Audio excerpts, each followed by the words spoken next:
हम कैसे दिखते हैं इसकी थोड़ी बहुत चिंता तो हम सब करते हैं। हमारे बाल कैसे हैं, पेट ज्यादा बाहर तो नहीं आ रहा, कहीं मैं बहुत दुबला तो नहीं दिख रहा। लेकिन ये चिंता जब थोड़ी और जाकर आपके मेंटल वेलबींग को प्रभावित करना शुरू कर दे तो वो एक समस्या बन जाती है। और यही चीज एक स्टडी में सामने आई है। ये स्टडी को आईसीएमआर ने फंडेड किया है और एम्स में स्टडी ये की गई है। मेरे साथ प्रोफेसर पीयूष रंजन जी हैं जो कि इस स्टडी को उन्होंने कंडक्ट किया है। सर, क्या कुछ खास बातें निकलकर सामने आई हैं जो थोड़ा बहुत परेशान करती हैं? जी जो आपने यह बात कहा कि अपीयरेंस को लेकर के हर आदमी सजग होता है और विशेष तौर पर हमारा युवा वर्ग। जो हमारी स्टडी जो आईसीएमआर के द्वारा फंडेड थी वो ओबेसिटी इन यंग एडल्ट्स को लेकर के थी, जिसके कि बहुत सारे ऑब्जेक्टिव थे, जिसमें एक ऑब्जेक्टिव यह भी था कि हमारा युवा आखिर क्या सोचता है अपने वेट को लेकर के, और उसी का एक कंपोनेंट होता है हमारा साइकोलॉजिकल वेलबींग और हमारे बॉडी इमेज को लेकर के युवा जो है वो किस तरह से सजग होता है।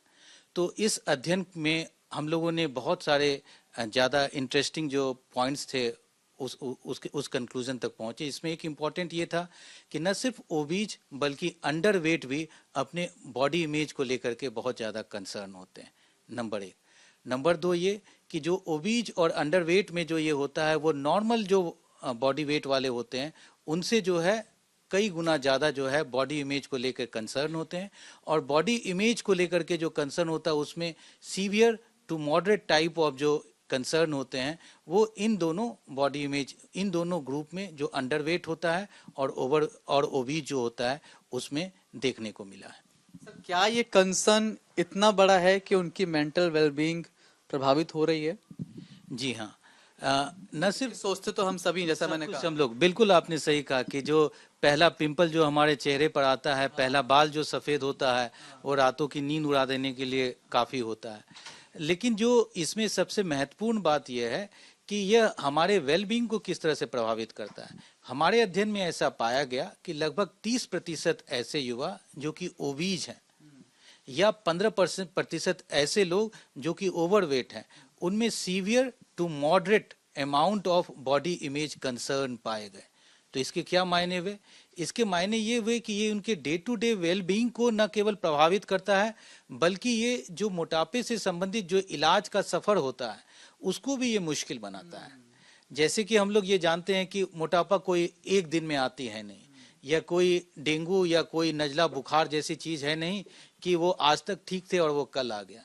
ये जो है वो धीरे धीरे करके महीने बल्कि सालों तक जो हमारे शरीर में जो इस तरह की दिक्कतें आती हैं उसके का जो जो हमारे लाइफस्टाइल में जो गड़बड़ियाँ आती हैं उसको लेकर के जो धीरे धीरे जो फैट जमा होता है उसके कारण मोटापा आता है। हमारे आसपास जो ओबेसोजेनिक इन्वायरमेंट होता है, यानी कि हमारे घर से लेकर के हमारे जो वर्क प्लेस को लेकर के जो अनहेल्दी फूड रहता है, जो एक्सरसाइज न करने की जो हमारी मजबूरी रहती है या जो हमारा आदत होता है, जो आज के समय में जो स्क्रीन पर हम लोग ज़्यादा से ज़्यादा टाइम बिताते हैं, ये आदतें हमारे साथ लंबे समय से तक रहती रही हैं और जीवन भर रहती रहेंगी।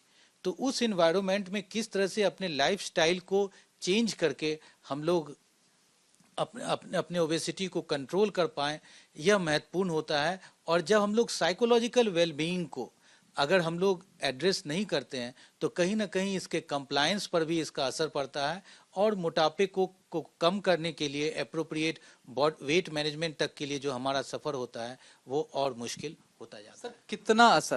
कितना असर मतलब कि क्या उनका जो कॉन्फिडेंस लेवल है वो बहुत नीचे जाता है, जिसका साफ असर आपके जो वर्क प्लेस है वहां पर दिखाई पड़ेगा? या दूसरों से इंटरेक्ट करने में वो शर्माते हैं? असर वो कितना होता है, कितना सीवियर होता है? जी, असर जो इसमें जो हम लोगों ने अपने अध्ययन में ये पाया, ये एक वेल डिफाइंड स्केल होता है जिसमें 7 अलग अलग प्रश्न होते हैं, जिसमें इनके बॉडी इमेज को लेकर के कैसा वो अपने बारे में सोचते हैं, उनके कॉन्फिडेंस को लेकर, सेल्फ एफिकेसी, अपने आप को लेकर के जो उनकी विचारधारा होती है उसको लेकर के एक स्कोरिंग सिस्टम है। लेकिन आम लोगों तक ये समझने के लिए ये ज़रूरी है कि जब भी वेट मैनेजमेंट, जब भी ओवीज वेट ज़्यादा होता है तो ये लगभग जो है इसमें moderate to severe amount of body weight concern जो है वो 33 से 50% तक देखने को मिलता है।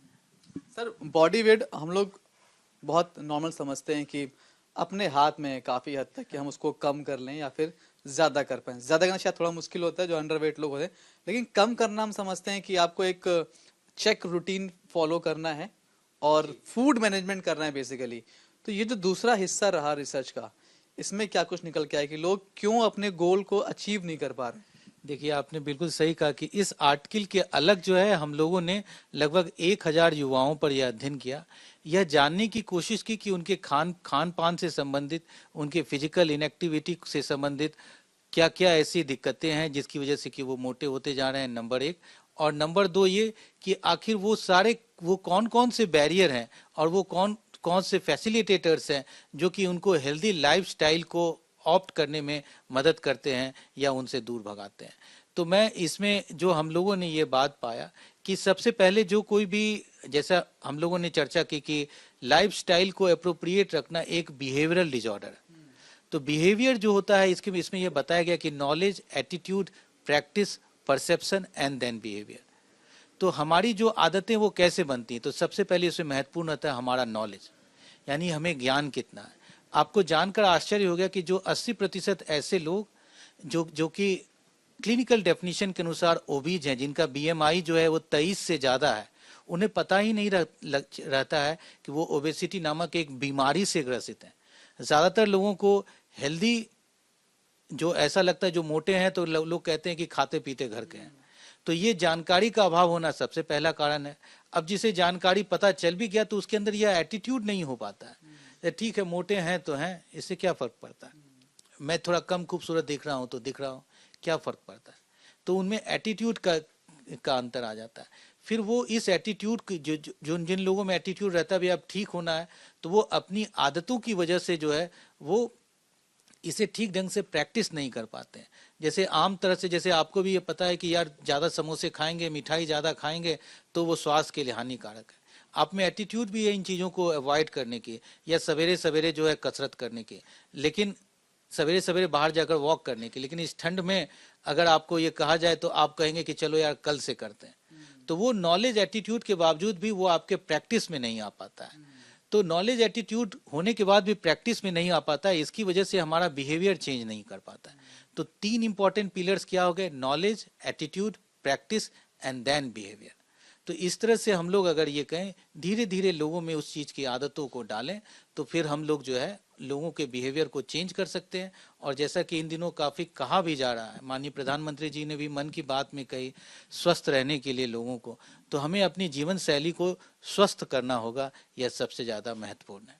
ठीक है सर, एक तो वो लोग हैं जो जानते हैं या शुरू नहीं कर पा रहे कि कल से शुरू करेंगे, कुछ ऐसे हैं जो शुरू कर चुके हैं लेकिन बहुत दूर तक नहीं जा पाते, उनकी दिक्कत कैसे दूर होगी? और क्या इसमें आया कि ऐसे लोगों की संख्या बहुत ज्यादा है कि जो शुरू कर रहे हैं, कुछ दिन गए फिर बंद कर दिया? जी, आपने बिल्कुल सही कहा। एक मोटे आंकड़ों के अनुसार यह बताया गया है कि 80% ऐसे लोग जो कि कभी न कभी किसी न किसी वेट मैनेजमेंट प्रोग्राम में अपने आप को इनरोल करते हैं, कभी भी क्लिनिकली सिग्निफिकेंट वेट लॉस नहीं अचीव कर पाते। क्लिनिकली सिग्निफिकेंट वेट लॉस का मतलब ये होता है कि जब कभी आप वेट मैनेजमेंट प्रोग्राम में रहते हैं और आपका बीएमआई ओबीज कैटेगरी में है, तो 5 से 10% आपके शरीर का वजन जो बेसलाइन से वो कम हो 6 महीने के अंतराल में, तब हम लोग क्लिनिकली सिग्निफिकेंट वेट लॉस करते हैं। तो ज़्यादातर लोग जो शुरुआत करते भी, जैसे अभी नए साल का समय है तो रिजोल्यूशन ले लिया कि चलो यार ट्रेडमिल पे दौड़ेंगे या इस साल तो फिट हो जाना है, थोड़े समय में ही उनका जो कठिन निश्चय जो है वो दम तोड़ जाता है। तो इसके लिए यह आवश्यक है कि वो लंबे समय तक परसीवर करें, और इसकी संख्या जो लगभग 80% तक है जो कि फेल कर जाते हैं, और जो लोग फेल कर जाते हैं, जो लोग अचीव कर लेते हैं, उसमें भी 80% ऐसे लोग होते हैं जो लंबे समय तक सस्टेन नहीं कर पाते हैं। तो इन सबों के लिए यह जरूरी है, कुछ कदम है जो कि आवश्यक है। सबसे पहले तो हम ये समझें कि किसी भी काम को गलत वजह से ना करें। मोटापे को ठीक करने की वजह यह नहीं है कि आपका समाज आपको खूबसूरत दिखना चाहता है। So obesity और weight management is not just all about proper social image या beautification, यह आपके अंदर एक लंबे समय तक स्वस्थ रहने की वजह है। तो जैसे यंग एडल्ट्स में भी हम लोग कहते हैं कि भाई जो ओबेसिटी हो गया, ओबेसिटी को अगर हमें कम करना है तो सुंदरता के लिए, तो एक समय ऐसा होगा जबकि आपकी शादी हो जाएगी, लंबे समय तक लोगों को लगेगा कि अब सुंदर रख करके करना क्या। लेकिन भले ही तो कहते भी हैं कि शादी ब्याह हो गया, बच्चा हो गया, अब क्या करना है। अब क्या मंडप पर हमें हर दिन बैठना है, तो वो बात सही है, लेकिन वो भले वो समय आपका बीत जाए, लेकिन स्वस्थ रहने की आवश्यकता आपको हमेशा है। और विशेष तौर पर हमारा अध्ययन जो ओबेसिटी इन यंग एडल्ट्स पर था, उसमें यह इम्पॉर्टेंट इसलिए क्योंकि उन्हें एक लंबे समय तक ओबेसिटी के साथ जीना है। तो जो metabolic complication, diabetes, hypertension, heart disease और ये सारी बीमारियां जो होंगी, वो उनके होने की संभावना लंबे समय तक रहती है और ज़्यादा रहती है, इसलिए उनके लिए ये ज़रूरी है। तो कदम क्या उठाए जाएं, जो सबसे महत्वपूर्ण प्रश्न है। कदम यह है कि दृढ़ निश्चय करना होगा, सही वजह से करना होगा, सिर्फ सुंदर दिखने के लिए नहीं बल्कि स्वस्थ रहने के लिए। नंबर एक व्यक्ति को बदलना काफ़ी मुश्किल होता है, पूरे परिवार को बदलना होगा। सिर्फ परिवार को ही नहीं बल्कि आसपास के ओबेसोजेनिक इन्वायरमेंट को, यानी कि घर के न सिर्फ घर में जो है वो प्रॉपर बैलेंस डाइट का एक तरह से परिपाटी बन जाए, बल्कि जो घर के बाहर भी है उन लोगों की भी विचारधारा में परिवर्तन आए। जैसे आपके दफ्तर में भी, हर किसी के दफ्तर में जो खाने के लिए लंच टाइम पर क्या मिलेगा, कोई भी fast food, junk food, cold drinks, chips, ये सारी चीज़ें मिलेंगी। तो इन सबों के बदले जो हेल्दी अल्टरनेटिव है उसका वो दफ्तर में एक तरह से जस्ट एक जन आंदोलन आ जाए और उसकी वजह से ठीक हो जाए, तभी ये बिहेवियर चेंज हो सकता है। अब बिहेवियर चेंज होने का इतना महत्व है कि जैसे आज के दिन में अगर हम और आप खुश होते हैं, अगर पड़ोसी का कोई बच्चा जो परीक्षा में अच्छे अंक लेकर के आता है तो क्या करते हैं, हम लोग नज़दीक की मिठाई की दुकान से 1 किलो मिठाई लेकर के चले जाते हैं। कुछ भी अगर स्वास्थ्य से संबंधित अगर कोई भी चीज़ हो, कुछ भी अगर चीज़ खुशियाँ मनाने वाली हो, कोई भी पर्व त्यौहार हो, तो हम लोग उसे मिठाई का एक डब्बा लेकर के जाते हैं। तो यह समझना जरूरी है कि मिठाई का डब्बा जो होता है वो जो है वो सबसे ज़्यादा मुश्किल है, एंड स्वीट और जो sugar is not new tobacco. इस बात को समझेंगे तो अगली बार तभी जब हम मानेंगे, तभी हम अपने साथ अपने घर में जो बुआ, चाचा, मामा कोई भी आए तो यह उम्मीद न करें कि वो मिठाई का या रसगुल्ला का या रसमलाई का एक टोकरा लेकर के आए, बल्कि कोई फल या ऐसी कोई स्वास्थ्य की दृष्टि से जो सही चीज़ है वो उसका ये लेकर उसका हमारे पास लेकर के आए। हम लोग भूतकाल में भी इस तरह के काम को कर चुके हैं। जैसे आप अगर देखेंगे 20-25 साल पहले सिगरेट पीना मर्दानगी की निशानी मानी जाती थी। हर कोई सिगरेट के छल्ले, हर फिल्म में जो है वो सिगरेट के छल्ले लोग उड़ाते हुए नजर आते थे। लेकिन आज आप हर फिल्म में देखेंगे कि सिगरेट पीने के पहले जो है एक जन चेतावनी जारी की जाती है, और सिगरेट पीने वाला हर आदमी जानता है कि चलो मैं पी रहा हूँ लेकिन ये ठीक नहीं कर रहा, मतलब अगर पीऊँगा तो ठीक उसी तरह जैसे फिल्मों के दौरान जो कैंसर और इस ऐसी चीज़ होती है। तो लोग इस बात को समझ ले रहे हैं। भले अभी भी लोग थोड़ा ना कुछ सिगरेट जरूर पीते हैं, लेकिन वो यह मान के नहीं पीते हैं कि यह हेल्दी चीज़ है। ठीक उसी तरह से जो मिठाई और इस जैसी चीज़ जो है वो पीने की वो खाते समय लोग ये समझे कि ये एक एक्सेप्शनल है, ये रूटीन चीज़ नहीं है और ये स्वास्थ्यवर्धक चीज़ नहीं है। बहुत सारे आपको बदलाव करने होंगे अपने अंदर। उन बदलावों से आप कैसे डील करते हैं, ये आपको अपने आसपास, सिर्फ अपने घर में नहीं बल्कि आसपास जहां भी आप रहते हैं वो पूरा एक सोसाइटी में आपको एक चेंज लाना होगा, और तभी विकसित भारत, स्वस्थ भारत की परिकल्पना सच हो सकती है। जैसे कि मैं सो रहा हूँ तो पिताजी को जगाना है मुझे, तो वो डायरेक्ट उठाने के बजाय, और हिंसा की परंपरा मेरे यहाँ नहीं थी सौभाग्य से, तो वो क्या करते थे कि उस कमरे में आ जाएंगे या बाहर से गुजरेंगे और चौपाई बोलेंगे, प्रात काल उठ गए रघुनाथा मात पिता गुरु नावई माता। कभी कभी मैं गुस्से में उठ करके अरे पापा, चरण स्पर्श किया और सो गया। मैंने कहा अब मत उठाना।